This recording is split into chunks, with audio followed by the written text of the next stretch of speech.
The Sun for a Taurus Ascendant. The Sun follows one of the general rules as it rules over an angle for the Taurus Ascendant, and the Sun is considered to be a malefic planet.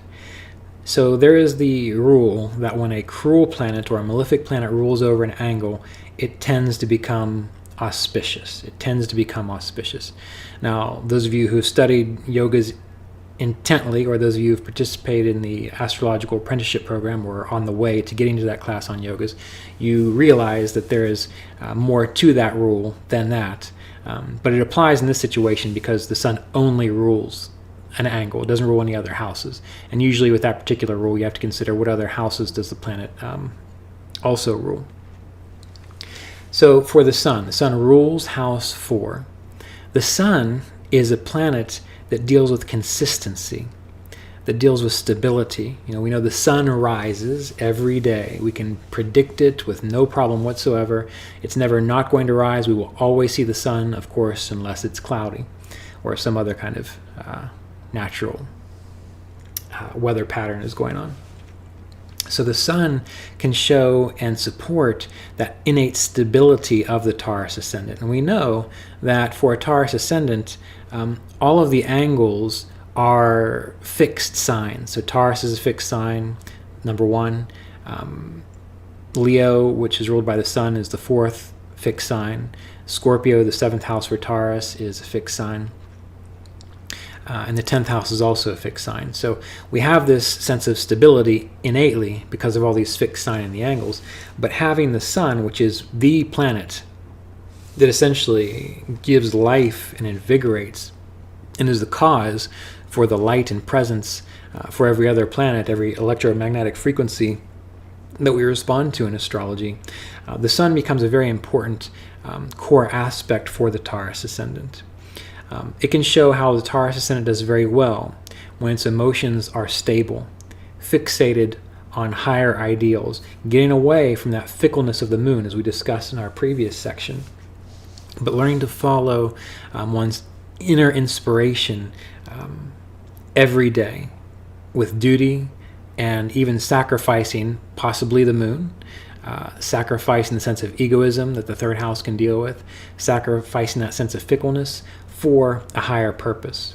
The Sun is also an important planet for Taurus Ascendant related to our wealth, because the 4th house deals with the kind of wealth, just like the 4th Varga, and deals with the kind of wealth that we sort of have when we go into retirement. It's above and beyond what we need to pay our bills.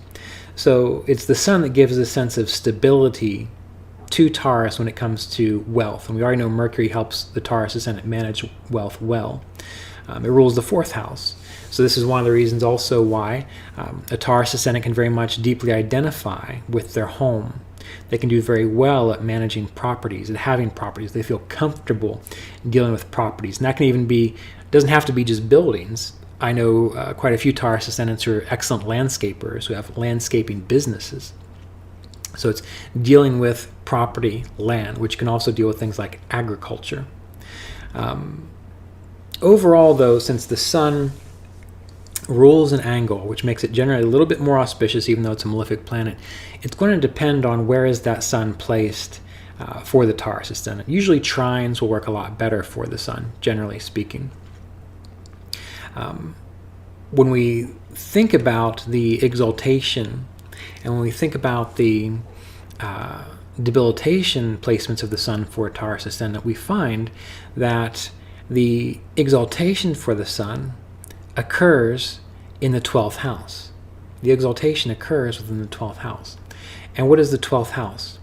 Well, the 12th house is that sacred space away from the world where we find true freedom. And so oftentimes a Taurus Ascendant will have their best vacations in their own home, staying home, working on their home, meditating in their home, beautifying their home, whatever it may be.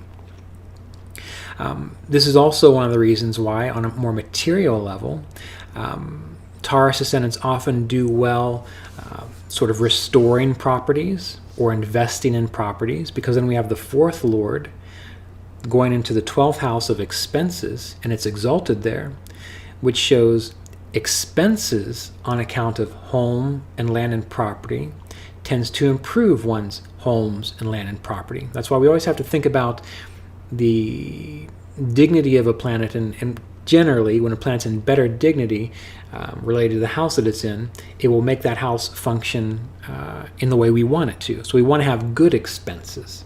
12th house is expenses. We want to have good expenses. We want to have good losses.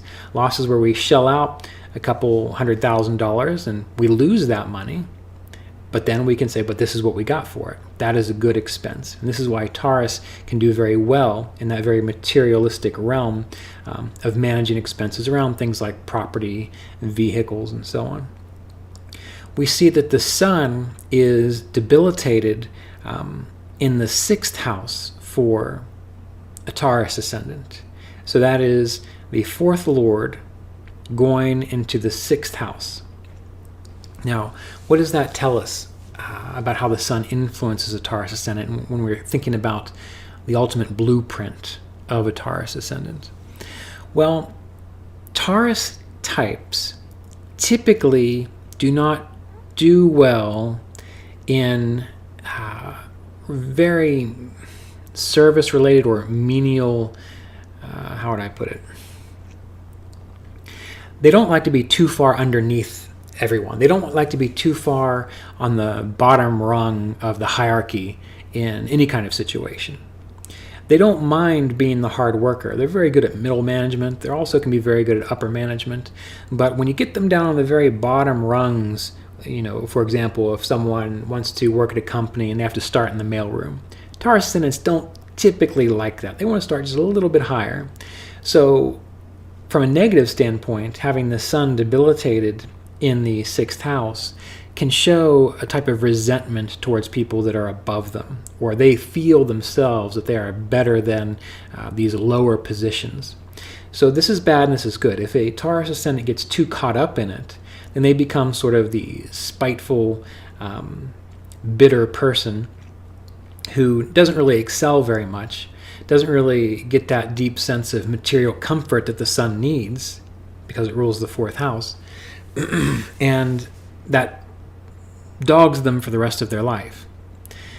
The positive way the sun functions, is that it can inspire a person to say, all right, look, I don't want to stay in the mailroom. I don't want to be the person who's always scrubbing the pots and pans, the job no one else ever wants to do.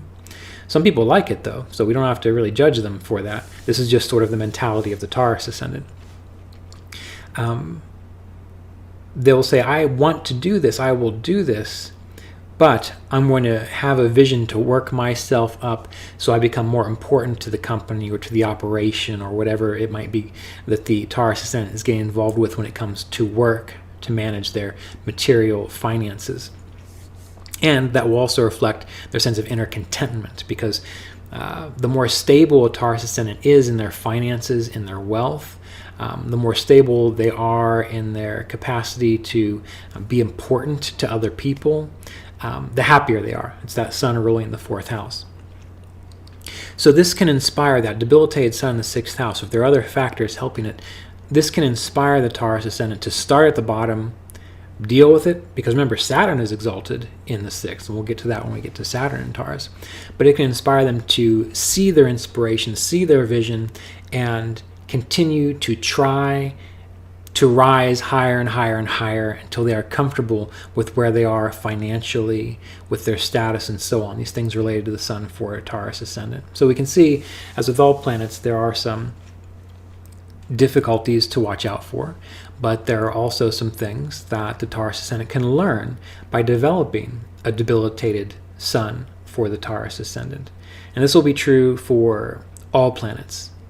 If we can get a sense of what they're about, how they fit into the blueprint of the ascendant we're considering, then we can look at it and we can start to figure out ways to work with, to consciously develop the qualities of the planet in our life so that we can gain more balance and peace and clarity with that planet. And that's really the ultimate goal of astrology.